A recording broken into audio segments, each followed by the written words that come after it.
నాకు ఎప్పుడూ ఉల్లిపాయలు తక్కువ పరిమాణంలో లభిస్తాయి. కాని ఇప్పుడు నేను అభిమాన్ వాడటం వలన ఉల్లిపాయల పరిమాణం గణనీయంగా పెరిగింది. నా పేరు అబ్దుల్ రజాక్. నేను కర్ణాటకలోని విజయపురలో నివసిస్తున్నాను. నేను ఎపికేఎస్ కంపెనీ నుండి అభిమాన్ అనే మందును ఆన్లైన్లో చూసి ఆర్డర్ చేశాను. ఈ అభిమాన్ మందును నీటిలో కలిపి వాడమని చెప్పారు. నేను దానిని అదే విధంగా ఉపయోగించాను. నాకు ఎప్పుడూ తక్కువ పరిమాణంలో ఉల్లిపాయలు లభిస్తాయి.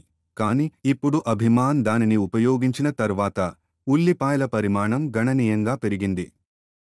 పంట కోతకు ఇంకా 20 రోజులు మిగిలి ఉన్నాయి. కాని ఉల్లిపాయలు ఇప్పటికే పెద్దగా ఉన్నాయి. ఫలితం చాలా బాగుంది. మొక్క ఎండిపోయిన తర్వాతే మనం దానిని పండిస్తామని నేను ఆశిస్తున్నాను. అప్పుడు అది మరింత మెరుగ్గా ఉంటుంది. ఈ ఔషధాన్ని అందరూ కొని ప్రయోజనం పొందగలరని నేను ఆశిస్తున్నాను.